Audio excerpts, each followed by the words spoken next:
ngala eko revese ka ba cop na bango po ezala ngo foti na nga basangani bazaki 3 personnes ya liboso balobi mpange plus mpange égal tribalisme pona suka tokoyeba soki biso IDPS biso nyonso tozali awa eza boye te ya liboso abi mpange plus mpange égal tribalisme ya mibale bayelaki cop bato wana oyo toyebi oyo basalaka boyana bayelaki ndeko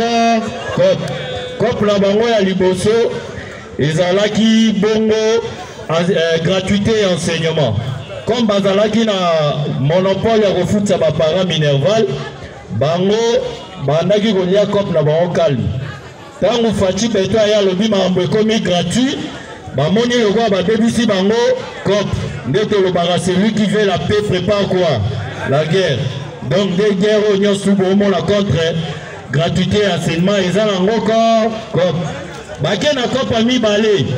cop na bango ya mibale ezalaki seni bamibimisaki bato oyo baza na monopole ya désignation ya baprésident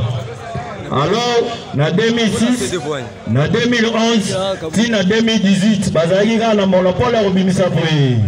président mpo bayeba eke ntango président nazobima mwa redevance na bango mwa mike ebimaka na sese kuna nde bavivaka nango eza boye te sikoyo ntango Dodo Kamba ya lobi te bino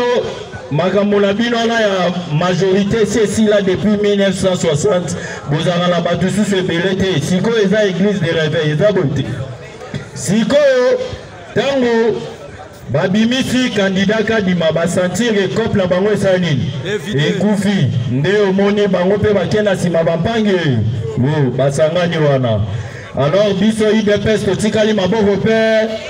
tozobanga baélection te tozose préparer parce que tozokende na bon soki yo moko mpe oza wana répondre ka oyo nga nazoloba sikoyo banduki bampendi bamama na batata jambo eno jambo kabisa jambo sana bampangi ya Vincent bampangi ya Beto Bandundu mbote na bino mbote bana betu bamoka sai moyo eno bana boyo masinga mwambe Équateur Mambenga mbote na bino elingolo babiso nyonso toza makambo ya tribalisme abu donc aussi to déstabiliser ba arme na bango nyo sikoyo tomilengela parce que tozokende kokanyele po totinda Fati tina 2005 tomibeteli maboko biso moko